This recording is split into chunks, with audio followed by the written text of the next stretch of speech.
I just had a question for Bret. With songwriting. Yeah. Just did you come up with most of the lyrics and give it to CC, or did he come up with the guitar first and then come? Or did you kind of write? How did you apply it to? There was no secret way. Everything we've done, like if I went in with Every Rose, I pretty much had that one. That came from Heartbreak. So I was set in the laundromat in Dallas, Texas, washing my only couple pairs of pants I had on the Cat Dragged In independent tour. You know what I mean? Basically, which means a van and all of us shoved stinkily into it, driving around, and we were playing a cowboy bar. Believe it or not, on a Wednesday night. Made a phone call home.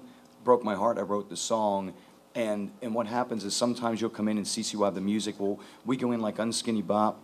We'll just be in a studio, and Ricky and Bobby are just just kind of dicking around on the instrument. And then music, sometimes the lyrics come later, and sometimes it's already in your head, and you have an exact idea of where it's going. But you got to let that process just unfold. But if you got an idea, I keep. In my car right now, I've got this 1984 micro cassette system that no one uses anymore. I have that. You have it? I have it. It's sitting in the console. Little Radio Shack mini micro Dude, cassette. That's exactly what I have in my. I was just coming over here and I go like this. An idea sprung into my head coming here, and I have to get it. If I don't do it right then, if I hear. And I'll tell you what works really great. Sorry to interrupt, but if you don't have the micro cassette recorder, call your voicemail. I do. I wish I had my phone right now. I could hold it up. I called it the other night. Yeah. Call you and just hum the idea right into it, drum beat or a guitar riff or whatever. I got this crazy little one, digital, that you can plug into your computer and download the little digital things. So that's really helped me too, because you run out. After a while, it just runs out of memory. I got 400 micro cassettes. If you need any, that's right. Unmarked too. You got to go through all of them. More questions? Here we go. I thought I was the only guy left that even knew what one of those was. I was like, you guys have all talked about loving the music and kind of the sacrifices you made along the way. But were you sure you were good? I mean, if you didn't think you were good and you had the same passion, would you still have done it? I rule. Could you tell the difference? I still think I rule. You didn't see his chest tattoo? I rule. Do you think I could sit here and even like you have to have a certain you have to be kind of an ass in a lot of ways. You have to have that ego. You have to, you have to have a thick skin. I mean, there's so many things. I mean, if I wasn't like that, I never would have even gotten to my first record. I can't tell you the million people who tell you'll never do it. My mom included. Who you fucking crazy? Nobody makes it in the music business. What are you fucking nuts? Go back to college. Like, you. I'm doing this. She threw me out, and I live with my father. So.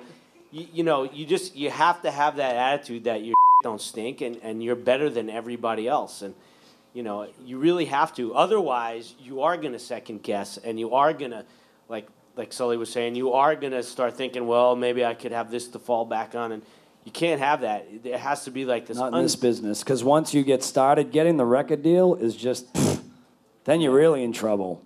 You just have to be focused. It's like an intense focus. There's so much work to get up to the record deal, and then when you get that, then the work really begins. Yeah, because now you're in the game. You're in the game, and you're at the bottom of the big leagues, and it's such a challenge, and you have to be so focused. If you're going to do this for the rest of your life, you better make a decision to do it, and concentrate and give the best effort every day, and work your ass off because there's just it's all or nothing in this business.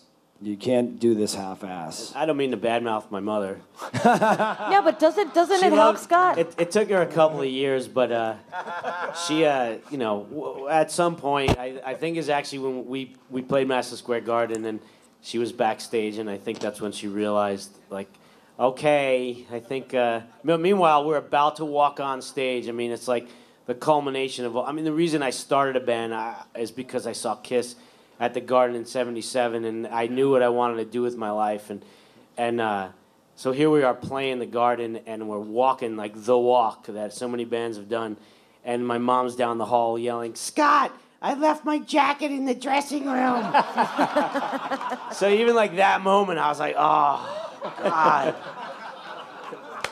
All right, got another question. True stories. That is so cute.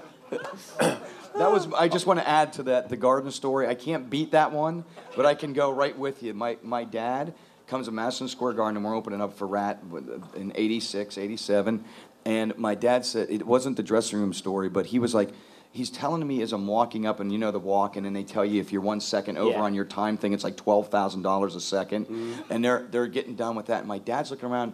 He was more interested. He doesn't think I made it till he saw trucks and other people. Like, in other words, it's weird. They didn't. It wasn't just the music. He had to see that I was in the newspaper, that there was a lot of trucks, and people were helping us. Bret, why don't you go out and set some stuff up? What's wrong? What are you big time now? You can't set this stuff. I'm like, Dad, I'm not making. And he still asks. He's like, well, it's. I don't know if that's an East Coast thing. I don't know if it's. Costs a lot of money to put gas in all those trucks. Thank you, exactly. But if you called any of them right now, the drivers, they all know my dad. They hang out with them, drink beer, a lot of beer, and you know.